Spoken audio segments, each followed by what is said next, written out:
Good morning. Welcome to the June 21st, 2023 Finance Committee meeting for the Lee Summit R7 School District. We'll begin with contracts. 1.01, contracts $15,000 and less. There are a number of items on the spreadsheet this morning. A number of them deal with, and can go back to curriculum, some software for curriculum. You'll see Eric Flack's name listed here a number of times, and those are all tied to the software that we use in the curriculum instruction side. Any questions about the items that are on the list? 15,000.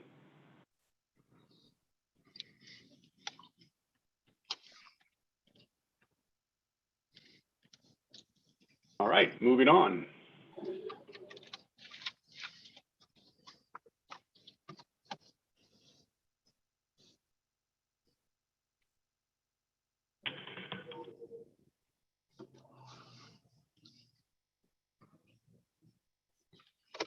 So the items that are $15,000 or more, there are a number of items on this list as well.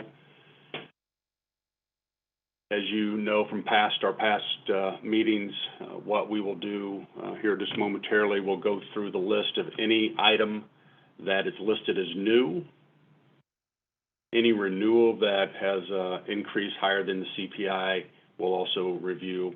Any renewal that is under the increase of the CPI, then we will take to the board without comment. Any questions before we move on to the list of new items or renewals that are above the CPI?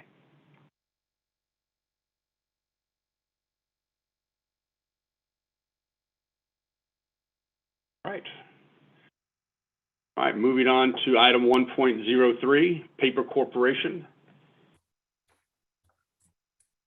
Good morning. Taglia. Yes. Good morning. Good morning.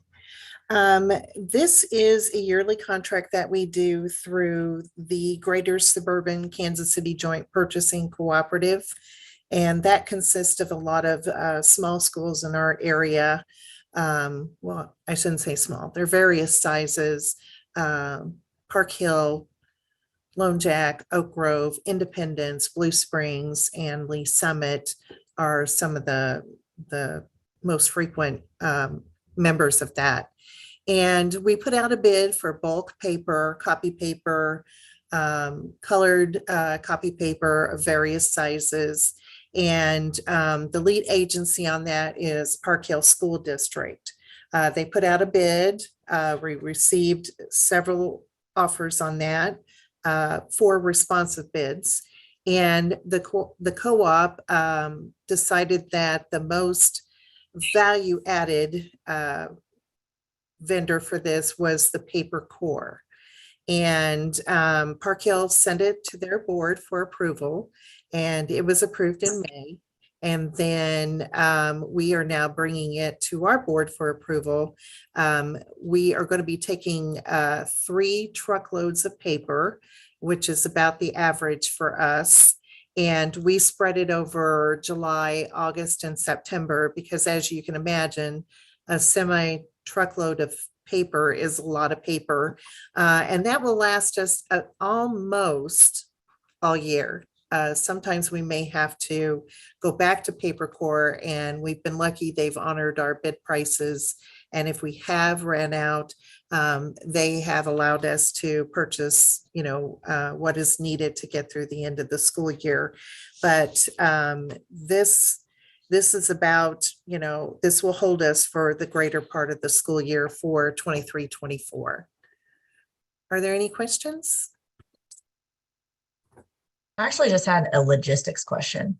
Okay. Where do you put 3 truckloads of paper? I've been to your facility. How are you managing that? Well, and that's a good question.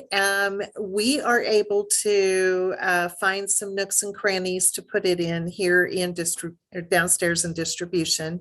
And, as soon as the school year starts, And secretaries are back right before school, they're placing orders for their schools to kind of bulk up and be ready for the new school year. So as soon as school starts, that paper starts moving out, and we kind of switch it around and bring it down from the rafters or wherever we put it, so that we then have it ready to grab for the next orders. It works out pretty well, spreading it out and doing it once a month like that. We could never take all of it at one time, but by spreading it out through July, August, and September, we can manage it pretty well. That's amazing.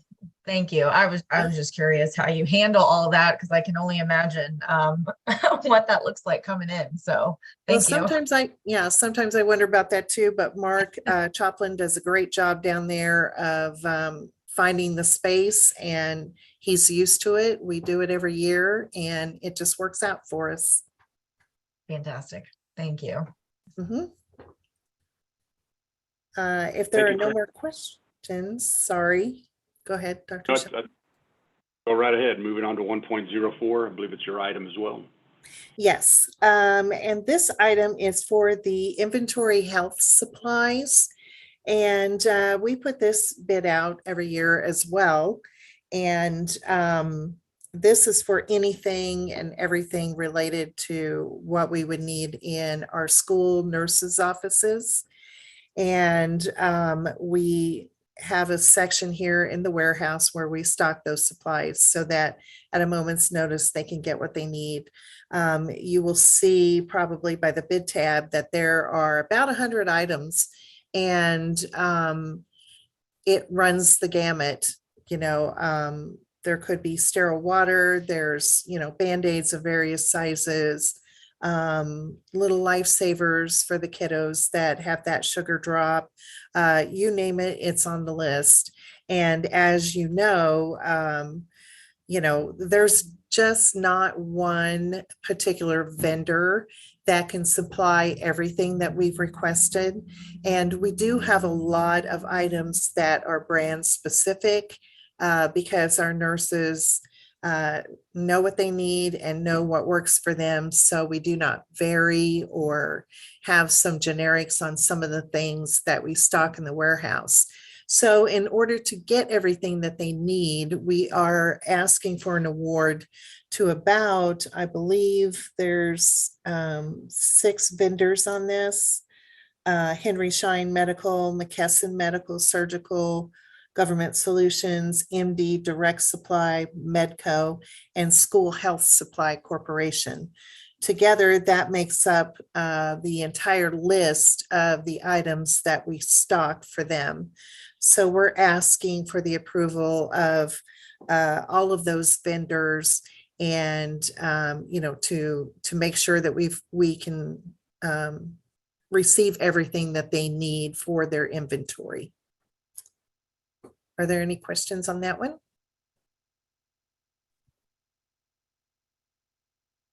Okay, well, thank you. Krista, thank you. Moving on to 1.05, Apple Computers. Dr. Whaley. Good morning, everyone.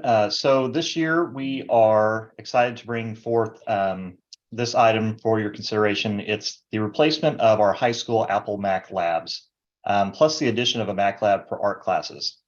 And so currently, if you walk into a high school, our production and publication spaces such as yearbook, video broadcasting, things like that, their lab spaces, they might have Macs that range in age from brand new all the way down to 4 or 5 and even 6 years old.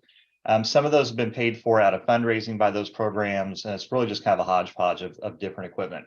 And so what we're trying to do here is bring every high school up to the same standard, but also add the art Mac labs to kind of bring them up to industry standard too, to kind of help with those real world learning projects. So this is a really competitive price through Apple. It's a 4-year lease at 0%. And then at the end of that 4-year lease, we will actually buy each one of these for $1 and most likely sell them back to Apple because they do hold their value pretty well, and apply that to the next purchase. Any questions?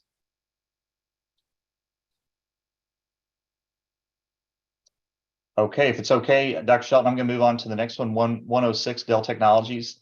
This is our annual computer replacement. The last couple of years with supply chain issues have really caused some challenges as far as getting replacement equipment.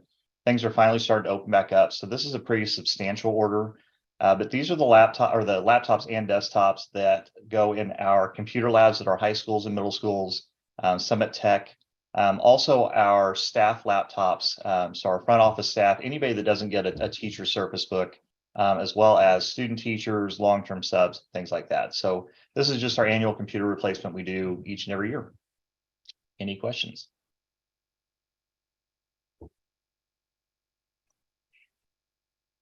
All right. Right. Dr. Weddy, thank you. 1.07, Dr. Barger or Dr. Mathis? I'm not sure which of the two are going to take this. Good morning, I can take this. This is regarding contractual agencies that we may sometimes need to use for either health services staff or special services staff.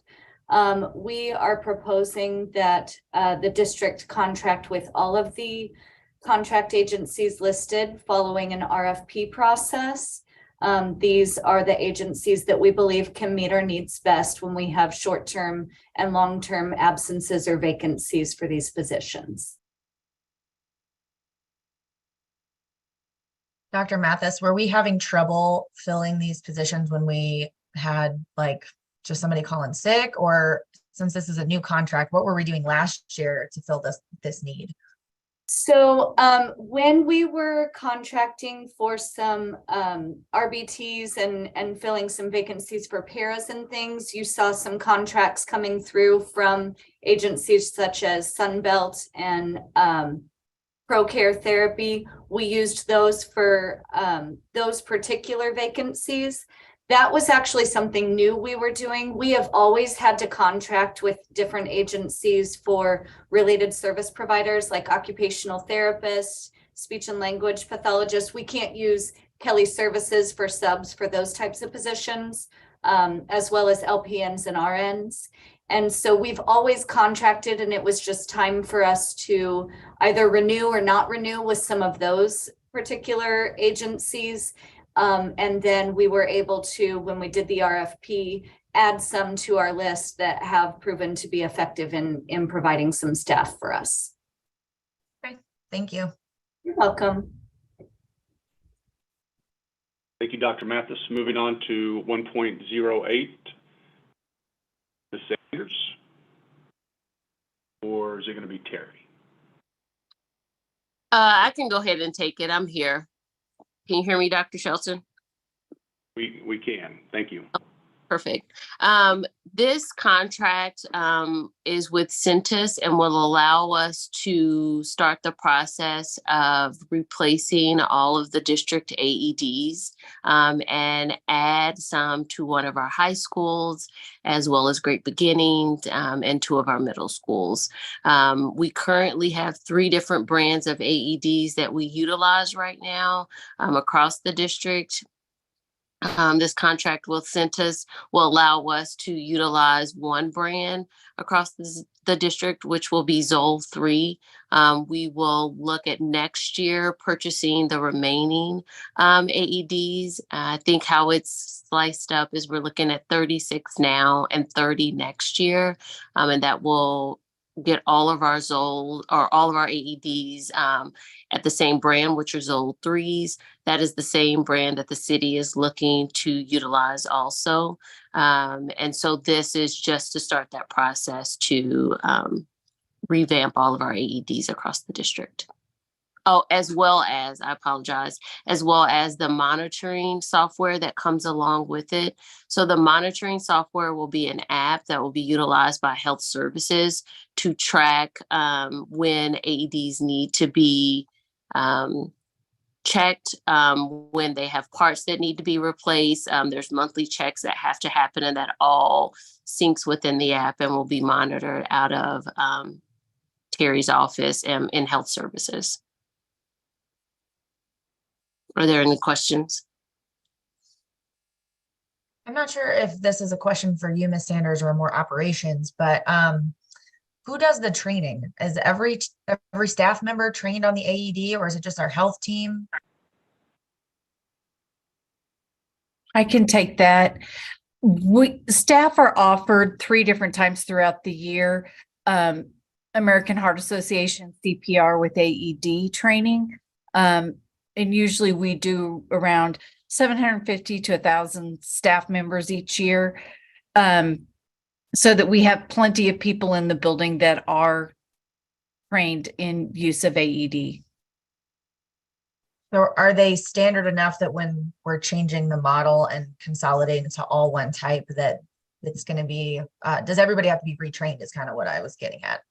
No, it talks you through from opening the lid to putting the pads on to telling you to stand back, the whole 9 yards. It walks you step by step through. And this one actually has pictures on it, I believe. So it will show pictures at the same time. Oh, awesome. Great. Thank you. So Terry, in theory, someone who has not been trained and takes this off the wall could possibly use this by following the instructions from the device itself. Exactly. That is what they are kind of utilized for. I mean, the more we get trained, the better, but anybody should be able to use this. They just have to follow the directions that it talks to you. Exactly.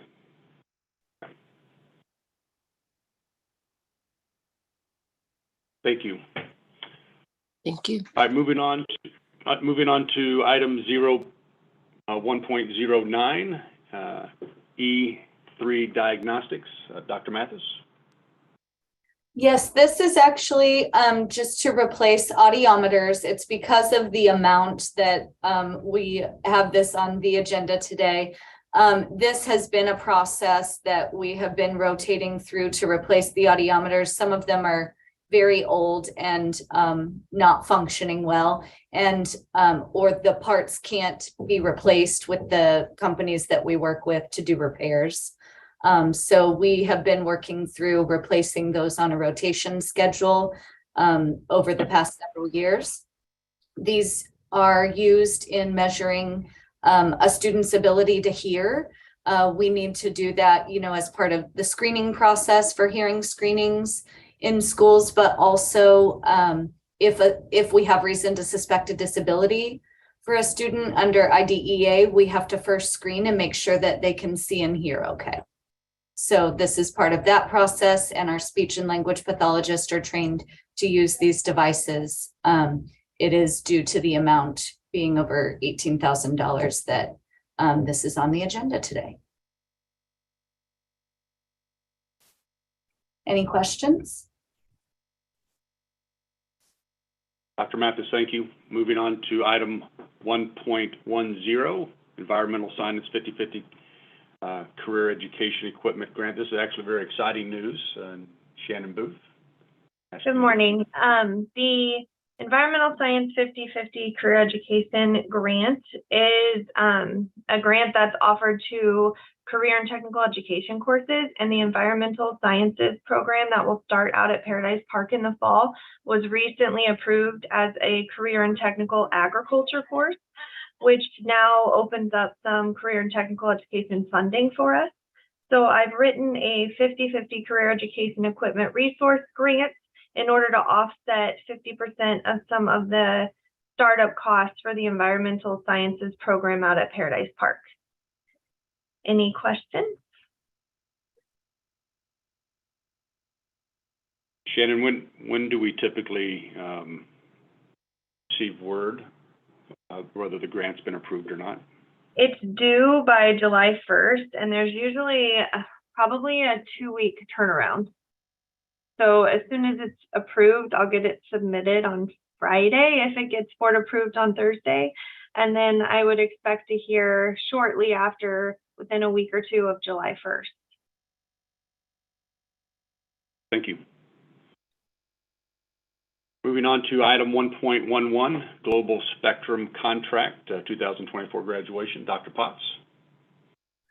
Good morning. The Global Spectrum runs ceremonies through Cable Dahmer. We put together a Pratt to look at graduation venues for the upcoming year, visited multiple sites, and included students, staff, and parents in a decision-making process. They recommended Cable Dahmer after looking at that.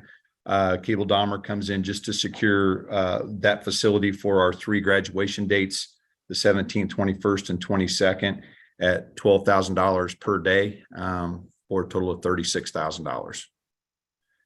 Any questions?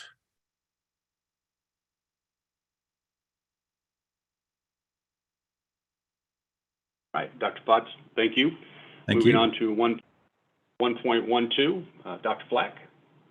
Thank you. Good morning, everyone. I'll actually tackle 1.12 and 1.13 together. That was the result of a resource selection team for our elementary social studies, put together a team of teachers, administrators, technology representatives, and then a purchasing department to put out an RFP for resources for elementary social studies. Their recommendation is that we purchase Savvis My World for grades 4-5, and those are print and digital resources. And that we purchase Social Studies Weekly K3. The My Savvis 4-5 is a 3-year contract. The elementary K3 Studies Weekly is a 1-year contract. And the reason those are different is there's a different amount of time really that's allocated towards social studies. And the Savvis My World was just too much for us to be able to tackle at the K3 level. They thought that the Social Studies Weekly resource would be much better suited for our K3 students. So with that, I'll open it up to questions. Dr. Flack, is this curriculum replacing an existing social studies curriculum? That's a great question. And it's a resource. And so it aligns with our current curriculum. And so last year, when we rolled out the new curriculum, the resources we believed would be developed throughout the summer and into the year, because we were working with DESE and some other groups to put together some resources, and those resources really never got developed because of a variety of different, so we've kind of had to piecemeal some things. So this is a much needed resource for elementary social studies. So it's not really replacing anything except for current resources which are kind of hodgepodge together. So will we retain the current resources that they were using last year and just switch over to this, or how's that working with what we already had? This will become the new resource that is aligned to the curriculum. There may be pockets or pieces that teachers have used in their classroom that's been created, which might continue to fit, but this will be the approved resource for the curriculum. Gotcha. Okay. And then since the first one, 1.12, is a 3-year contract, in 3 years, or is it the same amount? Well, roughly, can we expect the same amount in terms of a renewal, or is some of that like training or some things that aren't going to recur if we renew the same resource?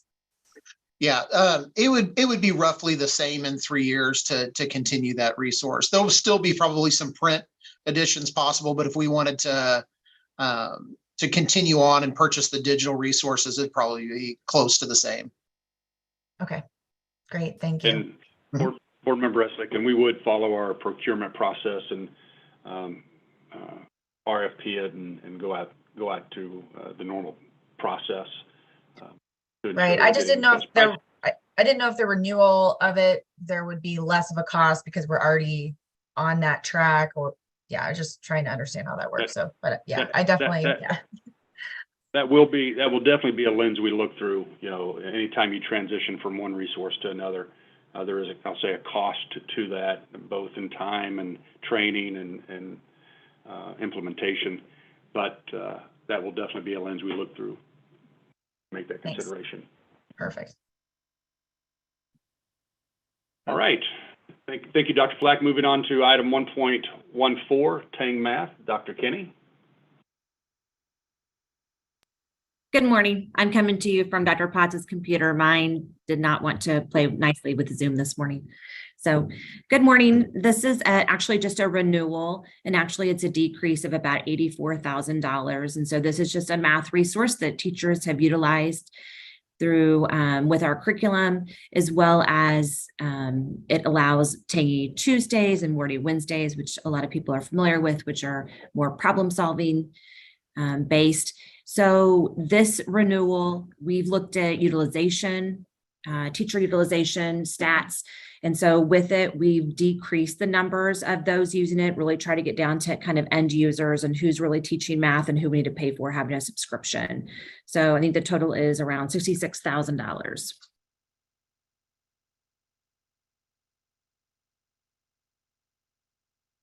All right, Dr. Kitty, thank you so much. Moving on to 1.15, time and attendance, Mr. Holder. Good morning, everyone. We are at the point that has been about 5 years in the making today of approving a new time and attendance vendor for the district. This process started close to 5 years ago with a review of vendors that would be able to handle the size of our district and the robust needs that we have with our time and attendance system. So over the course of that time, of course, there had been some changeover in my position, and that it just never got done. And so now at the end of my second year, it wasn't something that we really wanted to tackle in year one, but this is definitely something that needs to happen. As our current system is at end of life, it's no longer supported, and so our IT department is really keeping it going. So Time Clock Plus was the preferred vendor for the district several years ago. So we renewed the discussion with them. We were able to go through the TIPS, which is the Interlocal Purchasing System, which is a pre-bid cooperative to receive pricing for this. We were also able to negotiate from the training from their original quote, even though it comes through the co-op, we were able to get a little over 8% reduction in the cost of the training time, which is pretty significant for our district. It will be over 350 hours of training that will be required. And that, I say training, that is actually a part of the background work that goes into setting up this system. That's not training for our folks that's going to be 350 hours worth. That will actually be probably a couple days worth of training, but it's all the hours that go into setting up the system for our needs. So the initial cost is $185,934.42, but of that, about $75,000 is the training portion of that. And so the yearly renewal, the initial cost is just over $110,000. We feel very good about the pricing for this system that we were able to obtain. I did some checking with a couple of our neighboring districts, and one that has about 4,000 fewer students than we do was with our old vendor, and we were paying, they were paying close to $100,000 next year for their time and attendance system. A neighbor that's a little bit larger than us was closer to $200,000 in their total cost. So we feel like we're getting good value for the system. We're excited about the capabilities that it has. And it will be a process that we will start really as soon as the approval happens tomorrow night. Then the next day and even into the next week, we'll start getting time set up. And we have the advantage, last thing I'll say is we have the advantage of being able to roll this out in a manner that we feel would serve our needs the best. Because the current vendor, we're not in a crossover situation where we would be paying for two systems at one time. So we plan to use that to our advantage. And if it's a situation where we can roll it out to the entire district at once, we'll do that. But if it's a situation where we want to pick a department or two to roll it out and then do that systematically, we also have the ability to do that. So any questions? Okay. All right. Thank you, Mr. Holder. Moving on to item 1.16, the Kansas City Regional Resource Sharing Agreement. This item is being brought to you not because there's a cost, at least initially there's a cost, potentially there may be a cost. But really, this is an agreement between the Mid-America Regional Council and the Regional Homeland Security Cooperating Committee that's put together this agreement that those who enter into it have access to resources in the event of some type of crisis. So obviously there are already mutual aid agreements among agencies. This goes a little deeper. This agreement goes a little deeper into that kind of the details and the processes, the procedures, and the understanding that goes into those mutual aid and resource sharing arrangements.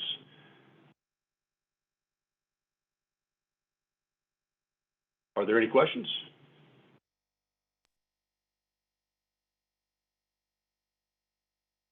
All right, moving on to Section 2, Facilities. Mr. Gurrell.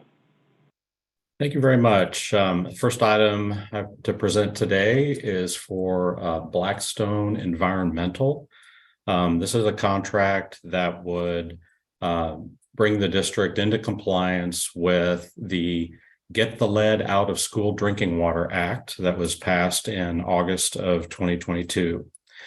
And this new state law requires that we test all drinking and cooking water sources in the district and then remediate any source that is found to contain lead over 5 parts per billion. So we will get that testing done this summer. And that will give us the school year, this next school year, to perform any remediation that's required. By the law, all testing plans and remediation have to be complete before August 1st of 2024. So we submitted an RFP through IonWave. We had 5 respondents, and Blackstone was the lowest cost and has offered the best service that we felt would take care of our needs. Their pricing is $79,250. That is for 2,000 tests, which we believe will cover the district's needs. Any additional tests beyond that would be $25 a piece. So I'll be glad to answer any questions that you have about this item.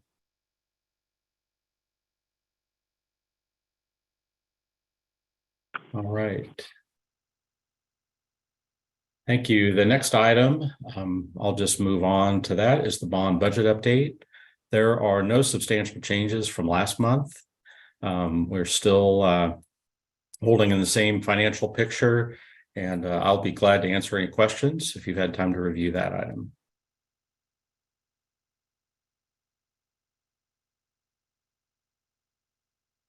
All right, thank you very much.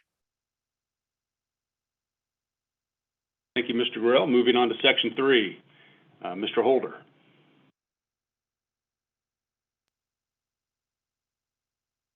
All right, the first item we have is our 22-23 budget amendment.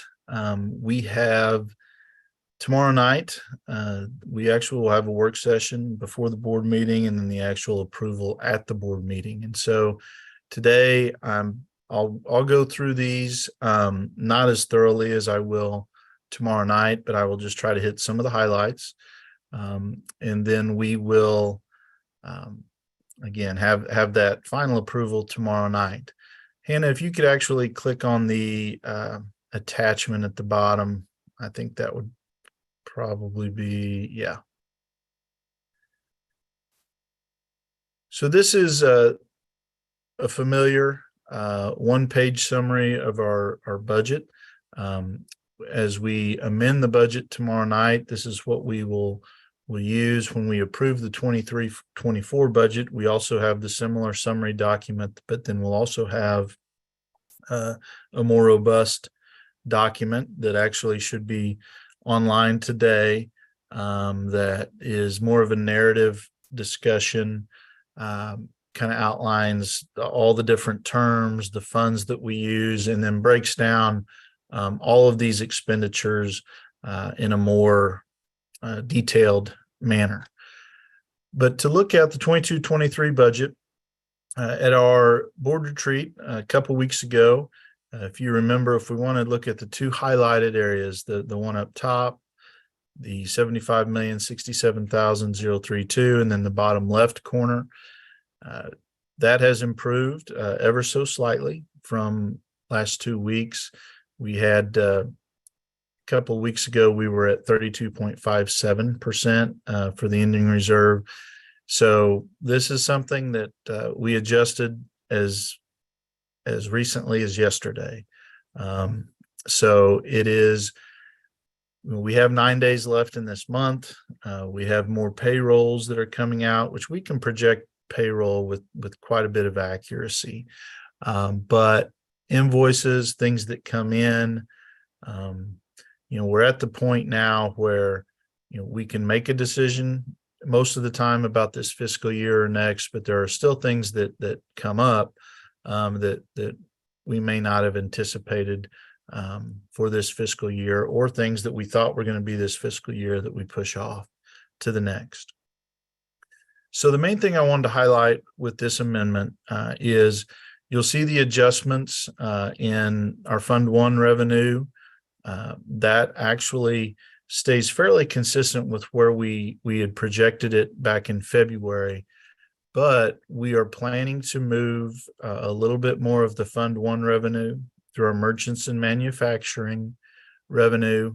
Approximately $2 million of that will go into Fund 4, into our capital projects fund.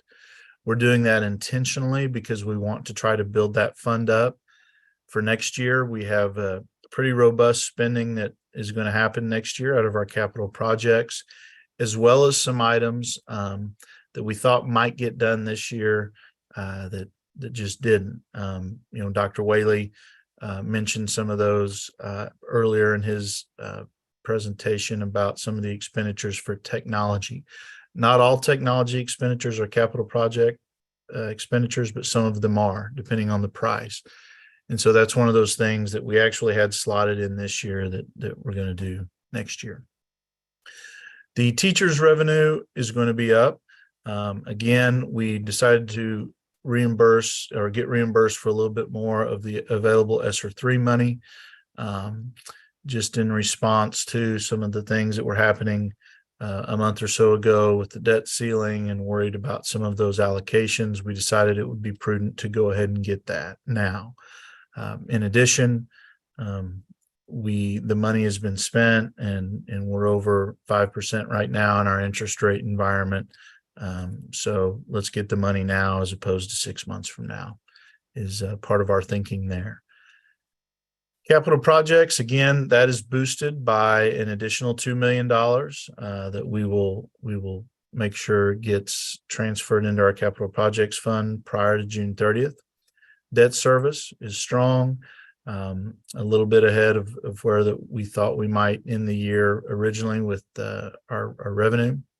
And then restricted revenue, again, still receiving that with summer school, BASS. There are some items that will continue to come in through now and June 30th. And then the bond fund, that revenue, remember, is all interest. So that 2.1 million is an estimate of what we will earn after June 30th. Looking at the expenses, again, we have some adjustments there in Fund 1. Fund 1 was just over 2% that we wanted to amend up. Fund 2, very slight adjustment, again, upwards into Fund 2, more or less just to be a little bit cautious, because we want to try to not go back and do an amendment in July. That is always a possibility, but we try to just do the final amendment one time. So we want to make sure that we have enough money to cover our final expenses in Fund 1 and Fund 2. Same with capital projects. Just a reminder that on the actual language in the budget item for the board agenda, capital projects and bond are the same fund. It's all Fund 4. And so when we do the amendment and when we present that in the budget, we present that together. For our summary, we feel like it's helpful and beneficial for us to break that out, not only for the Board of Education, but also for our public to see where those bond funds are, where they stand at every month. But when that actually gets reported back to the ASBR, which is our reporting mechanism for the state, they're actually combined. And so you'll see those two balances combined on the ASBR. All of that, we end up, if we go down to the bottom again, we improve just over $2.8 million in total fund balances. Because of increased expenses, our operating balance decreases just ever so slightly down to 32.63%, still very healthy. You'll see capital projects improves from 11.9 to 14.7 almost in our ending balance. Debt service over 32 million, so we're in good shape there, and our restricted goes up slightly as well. And so that is, remember, restricted is a combination of our activity funds at all the building levels, our BAS program, as well as our food service. Those are all in the restricted pot. And then bond, I did adjust bond. I think 2 weeks ago I had that at 35 million. I'm just being conservative there. We have picked up, typically we're a month or two behind, but I just adjusted that to be a little bit more conservative as summer bills roll in, especially anything that we would get by June 30th that we would need to pay. We will finish higher than that amount, but again, the bond fund will be what it is when it rolls over June 30th. And so it doesn't hurt just to be a little bit higher there, is what I was thinking. So overall, again, very close to where we thought it would be a couple weeks ago. These numbers will change. They will be different on July 1st than they are today. But, the goal obviously is for it to at least be in the ballpark, and that hopefully it would improve a little bit. Revenue, I always, every day, sometimes you second guess and sometimes think, well, maybe revenue is a little bit too high, but then on the expense side, that may be too high as well. So in the end, I think that 32.63% is going to be pretty representative of where we will end up the year in terms of our fund balance percentage. Any questions on the 22-23 amendment? All right, let's jump into 23-24.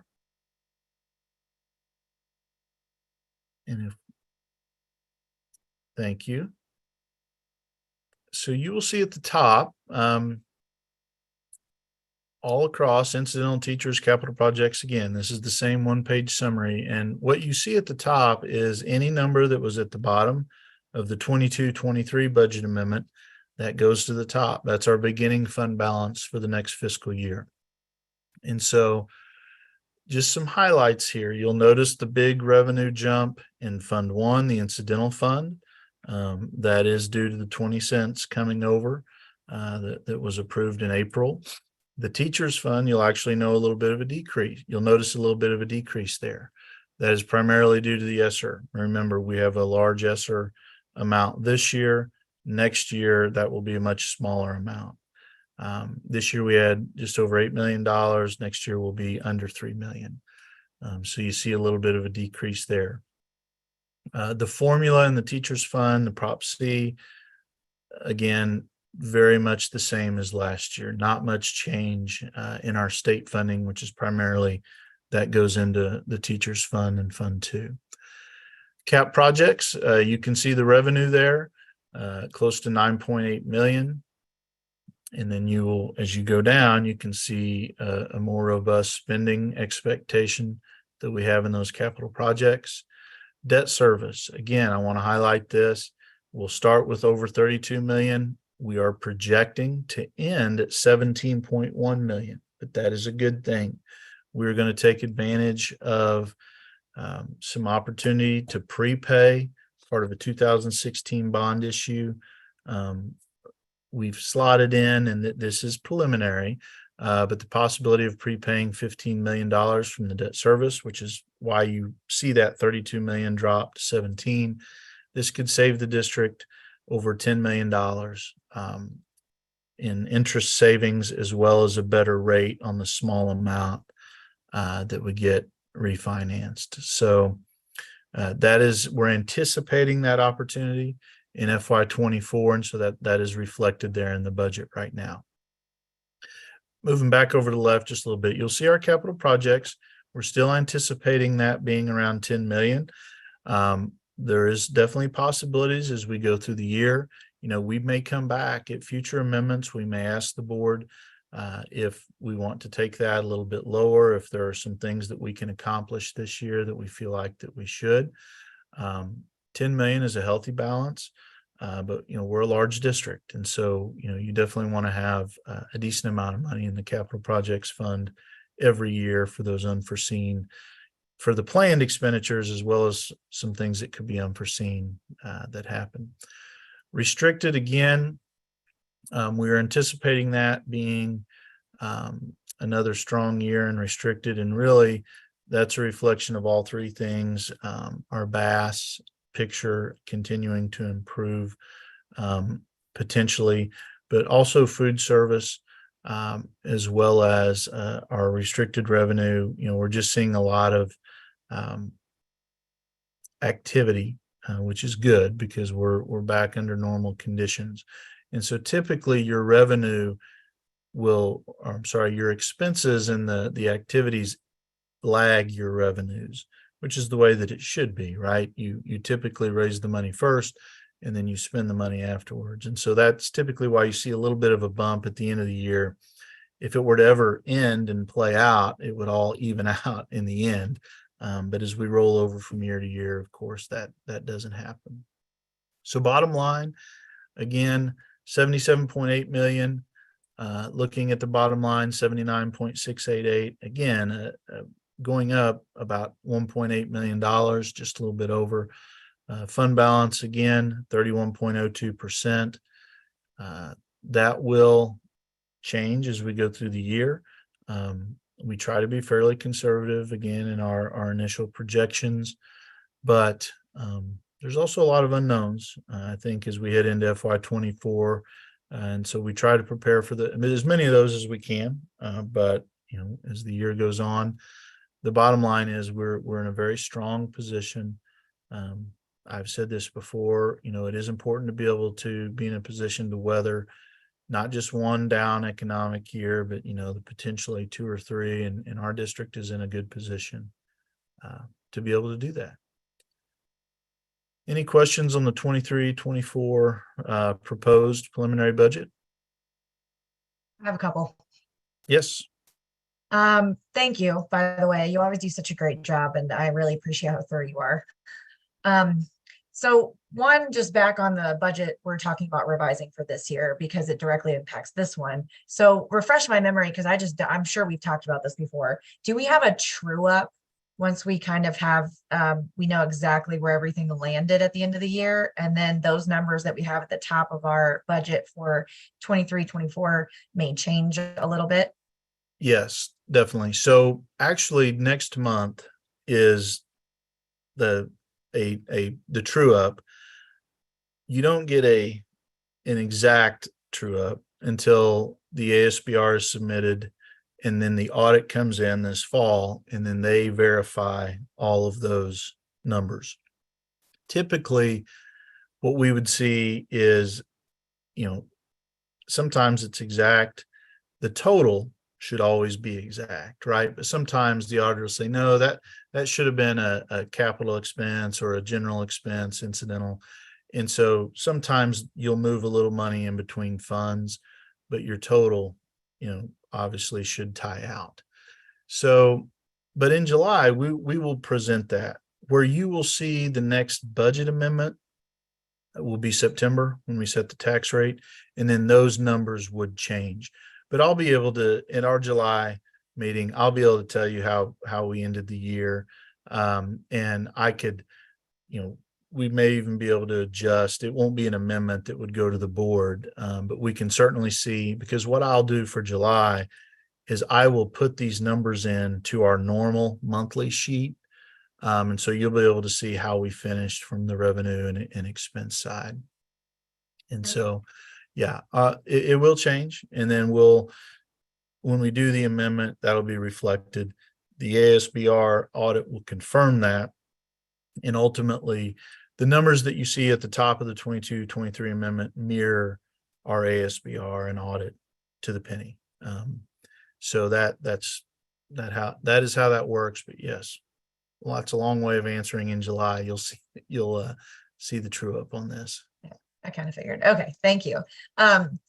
Next question, and this is going to probably be a little bit harder to really get at a refined answer, but everyone's gotten their tax assessments in Jackson County, and I think there's going to be a lot of people fighting it. So we have an expected or anticipated amount of revenue that we're thinking we might get that's based off of assessments that Jackson County has done. And I know the district probably experienced this back in, what was it, 2019? Whenever the last one was, where everybody fought it, and then there was probably a reduction in the amount of revenue that we were able to gain from taxes because, you know, people fought it, they won, either they got a refund or didn't have to pay. So how is that going to impact our revenue projections this time around? Because I think it's even more severe than last time. So if you'll notice on these two documents, we show the tax levy by fund at the bottom, and you'll notice that our levy actually is projected to go down approximately 35 cents. That is a result of the anticipation that we are going to take a voluntary rollback in September, because of the largest increase in assessment.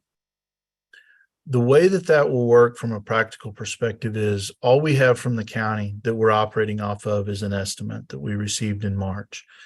That estimate had no change in personal property, and it had no new construction as part of the estimate. Both of those variables will change in when we get that information. We'll get the first one in July, then we'll get the last one by the first week of September. From a revenue standpoint, though, the levy will adjust. I mean, we will take a voluntary rollback in September. That is different than what other districts who didn't have a levy question, theirs would roll back automatically. But the levy will roll back based on what the reassessment is. And so what we're not going to see is a large increase in revenue that's projected from this, but we're also not going to see a large decrease, because if the new assessment came back and it was not as high as originally was projected when we received this back in March, well, the levy will reflect that. And so I feel pretty comfortable. There are a lot of unknowns. This is unique. What we saw in 2019, and I wasn't here, but just going back and looking at it, and my understanding from visiting with people is where you kind of see that sometimes is the next year where that happens. The assessed valuation for Lee Summit went down in 2020. The total assessed value did. And so that's where you can see a little bit of that volatility. At this point, there are just too many unknowns because we don't have that new construction number, and that impacts what our calculation will be on the levy. And so we guessed at that. And you try to make an educated guess, but ultimately, is that number already in the number that the county gave us, or is it going to be a separate number? We don't know. And so we use the information that we have. We make our best guess. The bottom line is we are going to make a recommendation to not get a windfall from this, which, by statute we could. But with the, large increases that people are seeing, we are going to take the rollback, basically, and that final number will be determined in September when we go to the tax rate hearing. And if I may add in here, Board Member Essick, I think you're asking, what if we don't collect, not what the tax rate will be? So if I look back at the 1920 school year, our revenue collection increased 3.62%. Because it would have been a little higher, but the reason it wasn't because of appeals. What happens is when those appeals are completed, There is a opportunity to do a recoupment tax for those because some were not successful, right? So that may or may happen, but over the course of a 3 or 4 year period, it'll all wash out. And that's why it's important to have healthy reserves. All right, thanks. That helps. And I appreciate that we're having the conversation about taking a voluntary rollback that, I mean, I think you said 35 cents. That exceeds what we told the voters we would do. So we're taking an additional 15 cents. That's right. That's what you're saying. Actually, it's an additional 35 because Oh, you're saying additional 35 on top of the 20. yeah, because we're okay. factoring in the debt service is going down the 20 cents. And so we're, what is in there right now is approximately a 35-cent rollback from what it would be if it just stayed, if the operating went up 20 cents. We were always going to roll the debt service back to 87, and that's reflected. But yeah, it's truly a 35-cent rollback. That's an estimate, but yeah, that's what is right there now. Well, I'm sure the community will appreciate that. And I want to say the estimate also is based on, we haven't seen Cass County, and Cass County is part of our total assessed valuation, and Cass County does not have to give that to us at this time. They're not a charter county. So we are guessing on several fronts. Yeah. So last thing, on our debt service, having that conversation about paying down some of our bonds. I think that that's very smart. I think that that's a great idea. And I know that we've talked about this before, so this is really more for the benefit of anyone in the community here is watching this meeting or wants to go back and listen.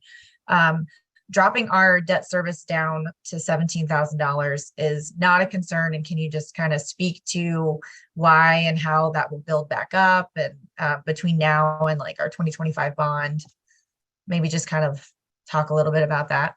Yeah. So to go down to just over 17 million, basically we have the ability to, our debt is structured to where we can make payments. We are generating enough in our debt service to make those payments. And then we have future years where we have the ability to structure it to where it will continue to build that capacity. And so the 17 in 2 or 3 years time can go back up into the 20s pretty quickly and get back to a manageable rate that we can sustain. And so basically what the state requires you or how you do your calculation is they want you to be able to pay 1 year of your debt service obligation, which we generate enough to do that in our own. And then they allow you to build up a year in reserve, but that's all they allow you to do. We couldn't sit here with $45 million in debt service for more than a year. If you've got a prepayment scheduled, then they do allow you to build it up a little bit, but that has to be reflected in what is sent to the state auditor's office. So yes, we feel comfortable. That determination will be made again as we get closer to when we see our final AVs. 15 million is an estimate. I don't think it will be higher than that. It might be a little bit lower, but we'll ensure that we leave enough in there. We have enough that we generate from year to year to make those debt service payments. It's really just about how quickly you build back that fund balance. Yeah, so we feel very confident. And, but we also want to save as much money as we can. And so when we see that opportunity, we may be a little bit aggressive just to try to save as much future interest cost as we can. Well, I think that's great. So thank you. I appreciate the explanation. This is going to set us up nicely for the 2025 bond. So yes. Appreciate it. Thank you, Mr. Holder. Helps.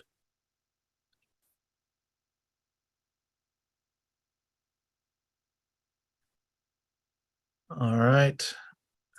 I think our next item is the transfer of funds. And what you see reflected here is, again, a typical month, $4,585,688.81.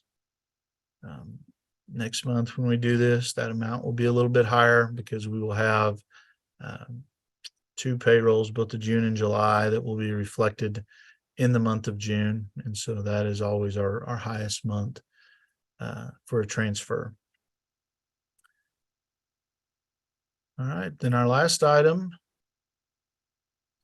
and this is going to be a little bit anticlimactic because we've talked about June and what we estimate for June, but what we're going to look at very quickly is just actually our May, how we end the month of May. There it comes. So I'll just highlight a couple of things here that are reflected on that June amendment for the end of June this fiscal year. You know, you'll notice that if you look at our operating fund, our actual revenue is at 139.6 million. Our estimated ending revenue in Fund 1 is 140.2 million. That's not very much of a difference, right? But what we're doing again is we're going to take 2 million of that and we're going to put that into our capital projects fund. So if you go over to the right, you'll see where we have about 8.6 million in capital projects. That number will improve $2 million in revenue when we finish June. And so that's why not a lot of difference between operating revenue and the operating fund as opposed to where we'll end the fiscal year. And we'll see the 2 million, we're being a little bit aggressive there, but we feel like it's important to build that capital projects fund balance for next year. And we're fortunate that we're in a good position to be able to do that. So the next special revenue, you'll see that just over 91 million. Again, that goes up to 106. That's a pretty large leap, but keep in mind that the ESSER money is a part of that. And so that's why you see the larger expense and the larger revenue, and why it will go from 102 million basically that was budgeted to just over 106 million. We also have a little bit of Prop C that we always budget that a little bit conservatively, and that came in very strong this year as well. So then just moving across very quickly there, debt service is in good shape. Our bond continues to be in good shape. 2.1 was our estimate for the bond. So going from 1.9 to 2.1. Capital projects, again, with the additional 2 million, we anticipate that being around 10.6. Nutrition services, we've adjusted that revenue up. Activity, again, that's strong, but it's strong both in the revenue side and then the corresponding expense side. Before and after school services, we've left those revenues and expenses as they are as we end this fiscal year. Looking at the expense side then down below, again, you'll see that we adjusted a little bit on our operating fund. We have 86.6 there. That's going up just under $2 million to 88.5. Special revenue just slightly going from just over 146 to 147.4. Again, both of those, we try to be a little bit conservative in those estimates, but I'm also trying to get those as close as I can because I'm trying to avoid presenting an end of the fiscal year that ends up being, way lower than how we actually end. And so trying to fine tune that, and, this being the second year, that gets a little bit better each year for me as we go through, but trying to still be a little bit conservative, but also hit it pretty close to where it will be. And so we can present a fairly accurate picture in June. Debt service, remember, we will make that's part of the amendment to adjust those expenditures to reflect that escrow payment that was made in March.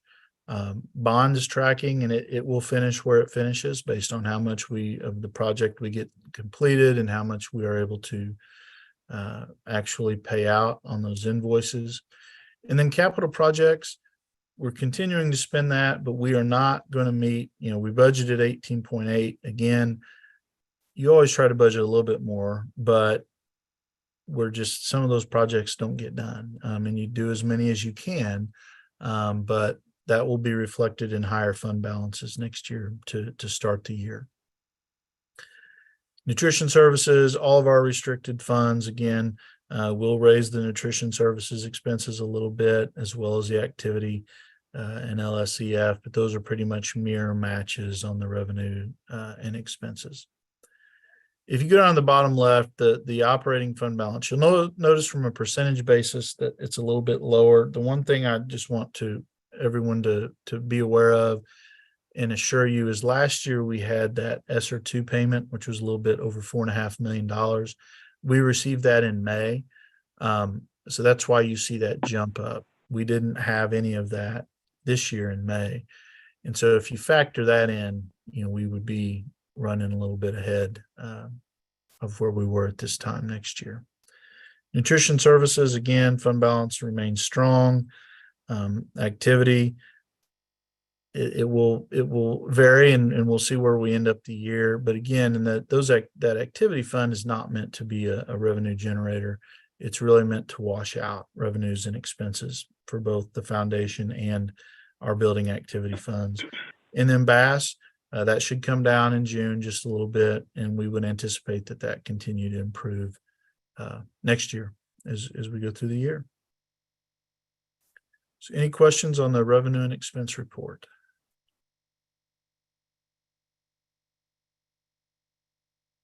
All right, investment report, just very quickly. We had a CD that matured on Monday, and we went ahead and purchased another CD. We did a 4-year CD, just around 4%. I talked about this last month. We will look to start to lock in a little bit of a longer term investments. We can only go out 5 years, but the short term is so attractive right now with our liquid rate is just over 5%. But when we see these CDs, some of the treasuries, very low interest rates that you can see, the next 3 that are expiring, all below 0.5%. We have the ability to reinvest those. And we do want to make sure that we're not front loaded with one year, 6 month, 2-year investments. We want to have a good balance. We will go ahead and take some shorter term just to continue to generate that high yield. But we also want to go out 4 and 5 years, just so 4 and 5 years from now, if we can generate 4% long term, that's a good thing for us, especially when we're replacing an interest rate, when we're beating it by 1.5. In some cases, it will be 4 or 4.5% higher. We want to continue to do that. So not a lot on the investment report other than I did want to mention that CD expiring. Those liquid rates that you see at the bottom are now 5.07, I think is what we saw yesterday when we got the report. So it has not been there in a long time for that liquid money. But the market is starting to price in anticipated 1/4 point hikes later this year from the Fed. And so we do feel like, the market's always a little bit ahead because they're trying to anticipate what the Federal Reserve is going to do. And so this is probably a good time, again, to grab some of those 4 and 5 year term investments. Any questions on that? All right, the last item is, again, just our balance sheet. And this is something that, again, end of May, as we get to June, this is where, our balance sheet will be reflective of, again, where we are ending the fiscal year from a fund balance perspective. I'll just note, high P card payable liability, that's pretty common for this time of year. But as we get to June, that number into June, that will come down. And then we have that activity fund hanging out there on the fund balance adjustment. June 30th, we'll wash that out with the transfer. And that was just for equipment for a sign that was purchased through our activity funds. Otherwise, you see capital projects down to $5 million. That is pre transfer. So one of the things that we'll talk about tomorrow night is the transfer that we're going to make. The transfer is what allows us to build that fund back up a little bit higher. Any questions on the balance sheet?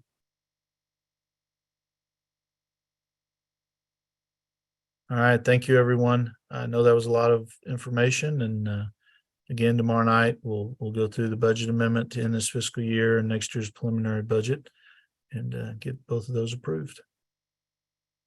All right, thank you, Mr. Holder. You can tell board member us, like a lot of our leaders have been doing a lot of work over the last few months. You know, we talk about our future agenda items, and you know, for the last few months we've been talking about the items that are coming to the board, and they're coming. And as you know, we've had a long list of items to go over today. And of course, Mr. Holder, you know, this is the time of year where he's working long days and long hours and long weeks to finalize this fiscal year and also get prepared for next fiscal year. Section 4 here, future items. You know, we keep a list, an ongoing list of future agenda items, and so we will continue to work with our leaders to keep the Finance Committee up to date of what's coming. And so there are some things on this list that will come off now, but there are some additional items that will come on. You know, April, May, and June, July are really heavy months for purchasing as we get geared up for the fall. And so we would anticipate this list to grow shorter as we get in, you know, to July and August and September. Summer projects, 4.02. Mr. Gurrell had put this list together, and very helpful to see the work that we're doing this summer. I'm going to ask Mr. Gurrell here probably next month in July to give us an update and kind of mark off what's been done, what's in progress, and what's still being planned. And then the last item I want to bring to your attention, and looking for some feedback, Board Member Eslick, 4.03. You know, our July board meeting is July 27th, so it's the fourth Thursday in July rather than the third Thursday in July. As Mr. Holder explained earlier, in July, that's the month where he will present the true up that you talked about. He's out of town that week of July, the July board meeting, so we're hoping to have that our Finance Committee meeting still on the third Wednesday of the month, so July 19th, rather than July 26th. Do you see any problems with us having that Finance Committee meeting on July 19th rather than July 26th? Sorry, I was trying to get to the unmute. No, I think that, I mean, that's fine for me. I know Dr. Johnson is, I don't think she's on. Hold on, I'm looking. Right. She wasn't the last time I looked, but okay, I don't know what her schedule's like, but that's fine for me. Okay. So we will schedule our next Finance Committee meeting for July 19th, and you know, go through our normal process, and that'll allow Mr. Holder to be on the call with us so that he can share how the month of June has ended, as well as overall fiscal FY23, which will give us, I think, a really clear picture of how that year ended. As he mentioned, it may adjust, you know, through the ASBR process and through the audit process, but it'll be really close to what those final numbers would be. All right, Board Member Eslick, anything further you'd like to review or discuss? No, I think we've done a pretty good job. I just have a small ask, actually, if possible. I was just looking through the documents for the board meeting tomorrow for the work session, and I was wondering if, since we're having an in-depth discussion about the budget, if the board would be able to have access to a more detailed budget that beyond just, like, you know, top line, like by department, building, like how you guys are building the budget and what the information you're using to get to those totals. Just informational, if that would be something that we could see. I know I would want that. I'm just requesting as a board, because if I want it, maybe somebody else would want to see it too. So I'll speak, it kind of depends on the ask, if you will. You mentioned by department or, so if you think about our budget, it's built by fund, by function, how we're spending our money, on what we're spending on with the objects. So I guess the question would be, how would you like that information? Well, I don't want presented? anybody trying to create something new. I'm making an assumption that there's already some sort of format that you're using in your zero-based budgeting where, someone is submitting something to you, like say, the curriculum budget, and they're saying, we're going to need this amount of money for curriculum for this year. So it goes in this spreadsheet. I don't want anybody reinventing the wheel by any means. So that's, I'm not trying to ask for something that would be really difficult to put together by tomorrow. So I'm just looking for, what are a little more details underneath some of the departments, and, whether it's facilities or, academic services broken down with curriculum, special services, whatever, just so that we can kind of see where's all the money going within these buckets, but not to the extent that it's going to create more work. So I'm trying to balance like a request for information without trying to overburden. If there's already something in place that you're using that we could see, I think that's more what I'm asking for. Because again, I'm not trying to make more crazy work for anybody. I will at some point today, it will come online, the actual budget book document. It is a lot more detailed, and then it breaks down by, instructional expenses, general expenses, support services, your debt. It breaks it down by fund. It won't have by individual building. We have that information, but that is a process to load that, and that is ongoing, and actually that will happen beyond June 30th, just to tie out all of that information. So like to see the technology budget, we do have some things that have been created through EasyBiz. I don't know how easy that would be, but I think the budget book is at least a good place to start because it will break it out in a lot more detail. And then if we ever want to look at more, building wide or maintenance and operations, we could definitely, again, we can pull that out of Business Plus. That is just something that we're still in the process of entering right now. Fair enough. Budget book, great start. Just looking for a little more detail. So if that's what you're working from to build the budget, I'm okay with that. And then if there's more drill down that we want to do at a later date, that works for me. Sounds good. Thank you. That's all I had. Right. Sorry it was at the end. I probably should have brought it up sooner. Not, that's a very appropriate request, and I know Mr. Holder and his team and our team can make that happen for you. So, thank you. All right, that concludes our Finance Committee meeting for this month.